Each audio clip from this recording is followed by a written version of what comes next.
Salve, salve pessoal, beleza? Sejam bem-vindos ao canal Música Café, o papo hoje é sobre áudio.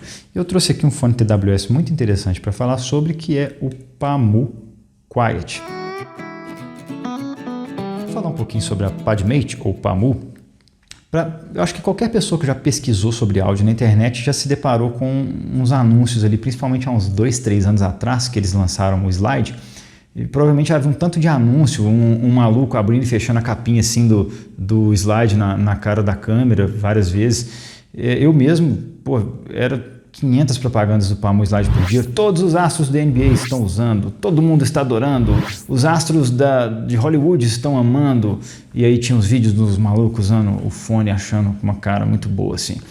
Então, provavelmente, se nessa época você já olhava fones na internet, você já foi bombardeado com várias propagandas até meio chatas da Pamu. A PodMate, ou simplesmente Pamu, ela faz parte do grupo chinês Harda, e é um grupo que é tipo uma incubadora de empresas. E a PodMate ela tem um trabalho interessante de pesquisa e desenvolvimento na área de gadgets e principalmente dispositivos de áudio, Bluetooth. E eles também fabricam para OEMs, então tem gente que fabrica as coisas com a Pamu e coloca a marca deles para vender. E eles têm uma linha de produtos própria que inclui diversos fones, principalmente Bluetooth TWS. A PodMate, ela fez vários lançamentos importantes deles usando a plataforma, se não me engano foi a Indiegogo, e vários deles tiveram muitos apoiadores. O Slide acho que foi o maior deles. Teve o Pamu 1.0 de 2018, que foram quase 20 mil pessoas apoiando, fez um sucessinho. O Pamu Slide em 2019, por causa dessa publicidade massiva que eu falei, que inclusive, enchi o saco. Teve, se não me engano, acho que foi mais de 80 mil apoiadores, gerou tipo 7 milhões de dólares na época. Só que o Slide ele teve problema, acabou meio que queimando o filme da marca, teve alguns problemas, alguns ela honrou, alguns ela não honrou, teve até alguns youtubers do Brasil que ajudaram ali quem estava com problema, tentaram fazer um link com a empresa e tal. E aí depois eles vieram com o Quiet, que aí por causa do Slide que queimou um pouquinho o filme, ele teve um lançamento no Indiegogo mais modesto, ele não conseguiu levantar nem $1 milhão e atingiu mais ou menos 9 mil apoiadores no seu lançamento. Agora eu vou dar uma visão geral sobre o fone. O Quiet ele foi lançado no Indiegogo a $90 para quem pegou o Early Bird lá, e depois no mercado ele está custando mais ou menos $120 para comprar no varejo. O Quiet ele é um fone TWS, né, True Wireless, fechado, com um driver dinâmico único por lado, com aquele design de haste. Então ele tem uma hastezinha aqui que eu particularmente não gosto muito, e ele traz chips de ponta. Ele traz um chip da Qualcomm e um da AMS, que fazem ali a parte de microfone e cancelamento de ruídos e Bluetooth, e microfones da Knowles, que é bem conhecida aí para quem gosta de fones com armaduras balanceadas. Eles fabricam armaduras balanceadas de alta qualidade. E ele promete um dos melhores ANCs do mercado, com o melhor microfone do mercado, além de ter um design confortável e estável. A gente vai ver se eles cumpriram isso ao longo do review. Agora, o que eu mais gostei, o que eu menos gostei dele, o que eu mais gostei é que ele tem um cancelamento de ruído realmente muito bom. O design e o tamanho do case, eu achei que é um case muito bonito, tem um design muito interessante e o tamanho dele também é bem legal. Eu achei que ele tem uma sonoridade bem enérgica, é um pouco diferente da linha de TWS normais, sem ser muito agressivo, então é uma sonoridade que eu achei bem interessante. Ele é um bom all-rounder, ele consegue abarcar uma grande quantidade de gêneros e mostrar isso muito bem. O que eu menos gostei nele é que ele tem ponteiras lixo, as ponteiras dele são muito ruins, não dão um ajuste muito legal, pelo menos para mim, de jeito nenhum. Eu vi também bastante gente reclamando na internet, pelo formato delas, não tem como o ajuste ser muito bom para muita gente. Então eu tive que usar outras ponteiras e mesmo assim não ficou excepcional. Eu achei que o ajuste dele é muito raso, então para um TWS isso não é muito legal, porque é um fone que é para praticar esporte. Como que você tem um ajuste raso? Aí você sai para correr, o fone cai no chão, já era, né? E o isolamento passivo dele é muito ruim. Se ele tivesse um isolamento passivo bom, combinado com a ANC bom que ele tem, provavelmente ia ser um dos melhores do mercado mesmo. Mas como o isolamento passivo dele não é bom, acaba passando muito ruído e o cancelamento de ruído dele tem que trabalhar muito ali e não fica 100%. A qualidade construtiva do Pamu Quiet, ele vem numa caixinha que é bem em linha assim, com a concorrência, bem parecido com os outros que eu já tive. A caixinha dele é no cartonado rígido, bacaninho. Bem enxuta. Aqui ele dá umas ideias da primeira coisa que você tem que fazer para conectar e tal. Essa caixinha dele lembra muito um relógio de bolso, eu achei bem interessante. Vamos dar uma olhada nos acessórios primeiro. Aqui a gente tem uma papelada manual, muito desperdício inclusive nisso, que provavelmente pouca gente vai ler. Poderia ser um formato online, né? Aqui a gente tem uma caixinha de ponteiras, é até bonitinho o jeito que elas vêm mostradas aqui, mas eu achei que essas ponteiras são bem ruins. Pelo menos para mim não deu fit. E aqui a gente tem uma caixinha com acessórios, que eu nem cheguei a tirar nada, vamos ver aqui. Ela vem com uma capinha de couro sintético, bonitinho, uma cordinha e um cabo USB tipo C, até de boa qualidade. Beleza. Tudo isso aqui visto, vamos lá para os fones. A caixinha então é muito bonitinha, ela lembra muito uma caixa de um relógio de bolso. Você aperta aqui, ele abre, tá vendo? É bem legal. E aí você tem os fones. Os fones aqui, eles são feitos de plástico, todos em plástico, um plástico bem interessante. Tem um LED em cada um aqui que indica o funcionamento, né, conexão e tal. Aqui a gente tem o controle touch, que é dos dois lados, bem em cima aqui do P do PAMU. E a gente tem também a ponteira. A ponteira, igual eu falei, não é da melhor qualidade, não deu fit para mim, machucou um pouquinho, tem uma rebarbinha. E aqui a gente tem o bocal, que é ovalado, não é o tipo de bocal que eu gosto. E aqui na caixinha a gente tem uma particularidade muito interessante, que é uma animação que tem quando a gente coloca os fones, porque mostra a quantidade de bateria, tá vendo? Ele mostra pra gente aqui mais ou menos quanto tem de bateria. Quando tá aqui tá cheio, aqui tem tipo 75% e por aí vai. E quando tá carregando, a gente coloca e quando tá carregando ela tem essa animação que mostra enchendo a carga de onde está até o máximo, tá vendo? Então eu achei bem interessante isso, é bonitinho, eles capricharam. E aqui, sobre as ponteiras, uma ponteira que eu achei que deu muito certo para mim é a SpinFit CP145. Apesar de não ser a ponteira mais adequada, tá vendo que o bocal dela é bem mais largo. Apesar de não ser a ponteira mais adequada, além de ter dado uma sonoridade que me agradou mais, com os graves um pouco mais cheios e uma extensão melhor, ele deu um ajuste melhor para mim e não ficou caindo igual a outra. Tá ok, pessoal? Das especificações técnicas dele, eu vou deixar o quadrinho aqui embaixo, vocês podem pausar o vídeo para dar uma olhada. E o que eu posso destacar aqui é que ele tem um driver dinâmico de 10 mm por lado, que é uma mistura de titânio com PEN, que é um polietileno naftalato. Ele é aquele driver que tem um meio de um jeito e a borda de outro. E é um driver que eu achei muito interessante, tem uma resposta bem interessante. Agora sobre a ergonomia dele, eu achei que ele é um fone que tem um ajuste ruim. O ajuste dele é muito raso, então ele acaba não cumprindo muito o papel de um TWS para prática de esportes, porque ele não fica tão bom. E aquela haste, ela fica pegando aqui. Eu nunca gostei de fone de design com haste, esse aqui não é exceção. Então fica aquela haste aqui assim pendurada, sabe? Para mim não dá uma sensação muito legal. Eu prefiro os designs que são só intra-auriculares mesmo, que a própria inserção do fone estabiliza ele no ouvido. Então esse design não é tão bom.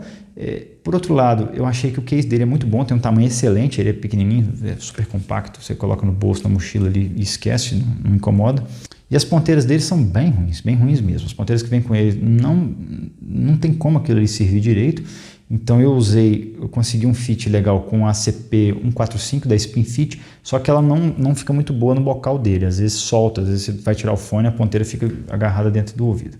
Mas foi o que eu consegui ali, das ponteiras que eu tenho disponíveis aqui, eu tenho bastante, foi a que eu consegui o ajuste melhor, né? O isolamento passivo melhor. E emendando nisso, o isolamento passivo dele não é bom.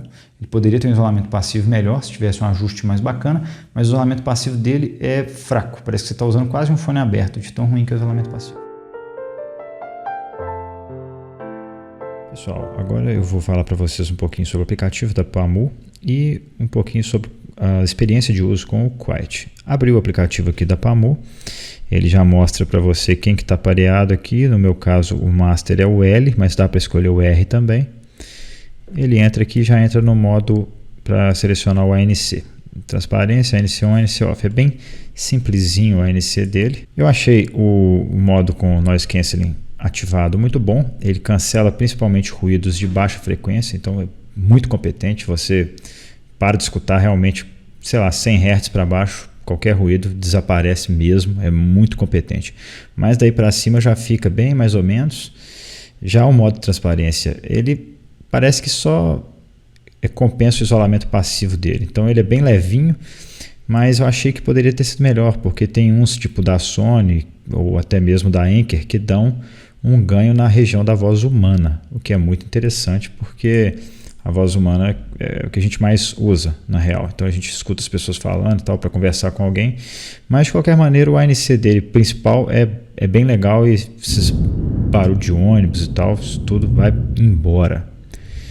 Aqui a gente tem as configurações, aqui mostra a bateria, vou falar um pouquinho sobre ela. Nessa região aqui mostra a bateria, a gente tem o update de firmware, atualização, tem a customização de funções, que é bem interessante. Então ele só dá para customizar o clique duplo e apertar e segurar. O clique único ele deixa travado com play pause, e aí você tem poucas opções. Eu acho que poderia ter um clique triplo para a gente poder ter uma maior gama de controles, mas tudo bem, ele não trouxe isso, mas dá para levar com esses controles e ele é parcialmente customizável. E o ANC Loop Mode, que quando você vai trocar ali nos comandos, para ele fazer o loop ou só entre transparência e ANC On, e transparência ANC On e ANC Off. E aqui um link de suporte que vai te levar para o site da PadMate. Vou falar um pouco sobre a bateria dele.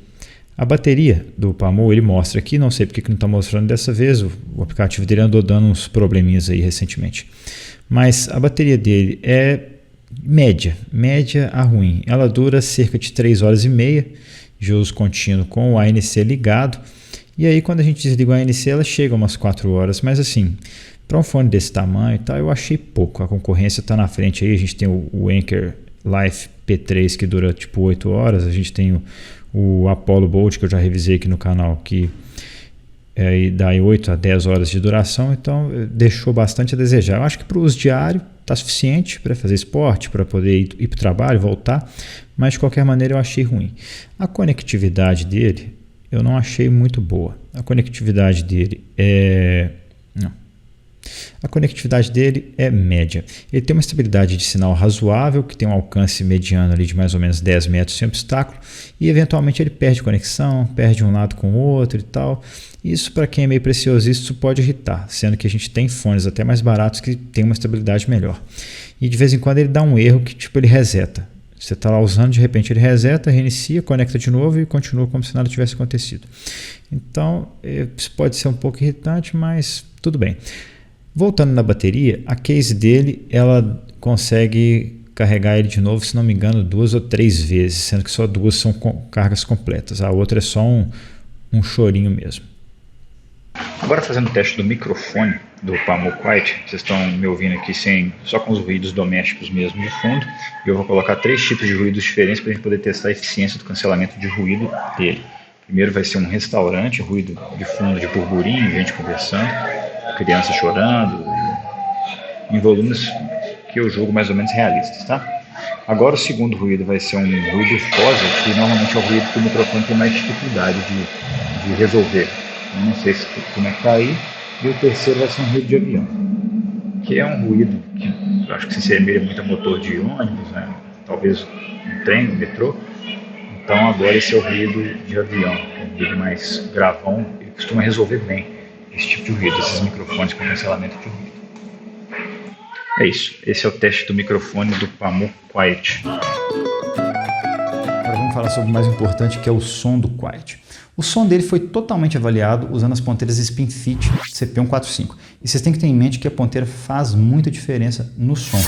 A ponteira pode afetar principalmente graves e os mais agudos ali na faixa de 6, 8, 9 kHz. Porque dependendo da inserção, ela pode criar certas ressonâncias e certos efeitos dentro do seu canal auditivo que vão gerar respostas diferentes. E a vedação é muito importante, principalmente para os graves. Então, até quem não tem muita experiência com isso, tenha em mente. Ponteira faz uma diferença enorme. Eu sugiro que quem não escutou isso direito, tenha ali umas 4 ponteiras de marcas diferentes e vá rodando e teste para ver a diferença que faz. É gritante para muitos fones. E o Quiet não é diferente, então eu analisei sob o ponto de vista de uma CP145 da SpinFit. De maneira geral, então, eu achei que o equilíbrio tonal dele é bom, é um equilíbrio tonal ok, agradável, com uma sonoridade que eu achei que é um pouquinho puxada para escuro, com graves muito extensos e bem pronunciados, e as vozes relativamente naturais com os agudos ali um pouquinho recuados, mas numa boa medida, que eu achei bem agradável. Sobre a parte técnica dele, eu não sou muito de avaliar, de falar de parte técnica de TWS, mas eu acho que é interessante a gente falar sobre o Quiet, que ele entrega um palco sonoro que é bem legal, bem interessante, principalmente levando em conta as limitações que o TWS tem de transmissão de dados, de protocolo de comunicação e tal, né, de conseguir encapsular tudo ali, um chip, um transmissor, uma bateria, tudo num dispositivozinho pequenininho. Então eu acho que ele tem uma resposta acústica muito interessante para isso. Ele tem um palco sonoro que é bem interessante, sai da cabeça. Só isso aí para um fone intra-auricular já é legal. Então ele tem um palco sonoro legal e ele consegue também um posicionamento de instrumentos que é bem bom mesmo. E se levar em conta que é um TWS, é excepcional. Agora sobre os graves dele. Para mim a definição dos graves do Quiet é que eles são pesados e extensos. Ele tem graves que eu achei de boa qualidade, tem uma textura legal, são bem pesadões, bem extensos, e eles vão ali até os 20 Hz, assim, com muita facilidade, com muito fôlego. E acaba sendo bom, e eu não achei que eles vazam muito para as frequências mais médias. Então, são graves mais ou menos controlados ali na região subgrave e média e do meio da faixa grave ali. Então, achei que são muito bons, tem muito impacto, ele consegue um punch legal, ele consegue uma porrada que às vezes até assusta. Então, é realmente uma região muito bem trabalhada dele. Uma música muito interessante para poder sentir esse impacto é a música Won't Sleep, da Tones and I, que com Quiet tem um primeiro momento ali, mais ou menos em 30 segundos, que a batida ela estende lá no 1 Hz. É brutal, é um troço cavernoso. E o Quiet ele vai e fala, pô, dá aquele susto. Então é muito bom essa parte, essa região grave dele é muito bem resolvida, tem um controle legal e tem uma extensão que é absolutamente sensacional. Sobre os médios dele, eu achei que os médios dele são ok, falta um pouquinho de presença ali, que seria uma maior atividade na região mais aguda, mas eles têm muita massa, tem muito corpo, tudo tem um peso interessante ali e eventualmente um coloridinho. Não são os médios mais perfeitos, mas eu achei que são ok, não são nada demais, não tem os timbres mais corretos do mundo, mas eles são agradáveis no geral e tudo tem muito peso, tudo tem uma autoridade ali, um peso muito grande, um corpo muito grande. Além disso, os graves não vazam muito para os médios, então eu achei que não atrapalha a região dos médios quando a gente tem uma presença muito grande de graves. E uma música muito boa para mostrar essa atividade do Quiet, essa resposta dele é a música Don't Run and Hide, da Annie Bloom.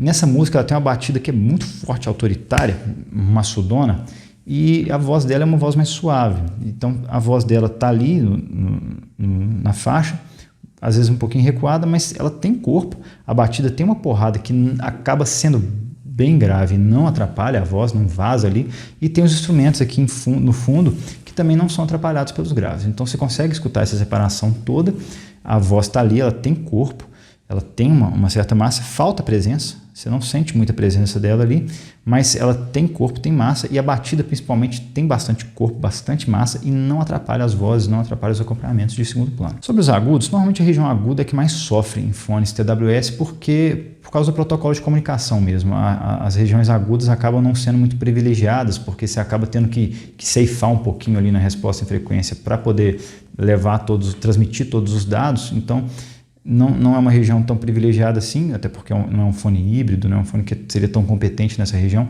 mas eu achei que ele tem até uma boa quantidade de agudos por ser TWS, mas apesar de ter uma resposta, uma atividade ali nos agudos, ele é um fone que eu achei um pouco escuro, mas ele não é completamente escuro. Ainda existe uma atividade ali de agudos, ela não é agressiva, não vai incomodar, no geral, falta um pouquinho de brilho para algumas coisas, aquele espalhamento que a gente tem de pratos de bateria, por exemplo, que faz aquele ele não dá esse efeito, não tem esse brilhão, mas é uma resposta ok, que dificilmente vai incomodar as pessoas e que consegue trazer ainda os timbres mais ou menos corretos ali dos médios. Vou fazer umas comparações aqui, tentar ser rápido. O Pamu Quiet com o Tron Smart Apollo Bold, eu achei que a bateria do Tron Smart é muito superior, ela dura mais que o dobro da do Pamu. O app da Pamu, ele é um pouco melhor e mais funcional que o da Tron Smart, que ainda é um troço meio embrionário, ali, meio mal feito, meio amador. O Tron Smart ele tem um sensor que pausa a música quando você tira, que pode ser desabilitado, então pode ser bom, pode ser ruim, é uma funcionalidade a mais que ele oferece. O ajuste do Apollo na orelha ele é melhor, ele tem uma inserção maior, então ele acaba sendo um fone mais estável e mais adequado para atividade física principalmente. A vedação passiva do Tron Smart é melhor. O Tron Smart ele é equalizável. e o Pamu, até o momento que eu gravo esse vídeo, não tem nenhum tipo de DSP, então ele não é equalizável até o momento. A sonoridade do Quiet eu achei um pouco mais viva, porque ele traz aqueles graves muito rápidos, muito vivos, então acaba sendo uma sonoridade um pouquinho mais viva do que a do Tron Smart. O Quiet ele tem uma quantidade de graves parecida com a do Apollo, porém a definição e resolução do Quiet é melhor, ele tem graves com bem mais textura do que o Apollo. Os médios do Quiet são melhor apresentados do que o do Apollo. O Apollo é muito recuado, muito meio velado ali, e o Apollo tem mais agudos em quantidade, e quando ele é equalizado ele melhora substancialmente toda essa região. Agora o Pamu Quiet versus o Sony WF-1000XM3, que é um fone consideravelmente mais caro. A bateria do Sony ela dura mais do que a do Pamu, mas nem sempre. Tem vezes quando você usa todos os recursos disponíveis do Sony, a bateria dura tipo igual a do Pamu. Agora quando está com as coisas desligadas ali, ela chega até 8 horas de duração, que é tipo o dobro também da bateria aliás 8 não, acho que 6 que eu só consegui atingir, que é tipo o dobro da duração da bateria do Quiet. O app da Sony tem muito mais funções, é um app super completo, super bonzão, é a Sony, né? O Sony possui um sensor que pausa a música também, igual ao Apollo, então você pode tirar e optar por pausar ou não a música. O som do Pamu eu achei que tem uma extensão maior de graves, uma textura melhor de graves e bem mais impacto. Então essa região realmente é melhor trabalhada no Pamu, mas o Sony pode ser equalizado e pode chegar perto disso. Os agudos do Pamu são um pouquinho piores do que o da Sony. Eu achei que a Sony entrega agudos bem cristalinos, muita definição, bastante textura e detalhe. Eu achei que os médios da Sony são bem melhores, são bem mais equilibrados, bem mais definidos, tem uma presença bem maior. Eu acho que o Pamu ele é um fone mais adequado para realizar atividade física do que o Sony. O Sony definitivamente não dá para realizar atividade física com ele. O ANC da Sony é melhor no geral. Eu achei que a resposta do ANC do Pamu ele é um pouco melhor em baixas frequências, mas pode ter sido impressão vaga, que é um pouco difícil medir só de ouvido, mas eu achei que em baixas frequências ele é um pouco mais competente. Só que o Pamu ele tem um isolamento passivo bem pior, então talvez ele tenha até um ANC mais competente nessa faixa, só que o isolamento passivo dele é tão ruim que acaba compensando uma coisa pela outra ali e o ANC dele não fica tão bom. Finalmente, para concluir, gente, eu achei que o Pamu ele tem uma sonoridade que é muito interessante, muito agradável. O fit dele não é tão bom, então eu acho que não é para todas as pessoas. Eu não achei ele tão bom para fazer atividade física, por exemplo, que é o que ele se propõe. Então ele faltou ter um ajuste. Bom, se ele tivesse um ajuste legal e talvez uma bateria que durasse mais, ele seria um TWS excepcional. Mas não é o caso, só que a sonoridade dele é bem legal, é bem interessante. Ele tem uma sonoridade muito viva, que é uma sonoridade que tem uma energia ali, principalmente na extensão de graves, que vai deixar quem curte música eletrônica, por exemplo, louco. Quem curte música que precisa de um peso nos graves mais legal, precisa de um punch. Então música que tem, tipo, sei lá, um hip hop, música eletrônica, house no geral, ele faz bonito pra caramba. Não faz feio nos outros gêneros, em outras músicas, mas ele faz muito bonito nessas. Mas no geral ele consegue atender muito bem a todos os gêneros musicais que eu pude ouvir nele. E ele traz uma sonoridade que é assim, ela é viva, bem interessante, e eu acho que dificilmente ela vai desagradar, ou por ser áspero, ou por ter agudos perfurantes, ele não vai desagradar nunca por isso, talvez por ter graves um pouquinho demais. É isso, pessoal, espero que vocês tenham gostado. Se vocês gostaram, deem um joinha, se não gostaram, dedinho para baixo, mas por favor me fala por quê para eu poder melhorar da próxima vez, e obrigado por ver esse vídeo até o final, até a próxima, valeu!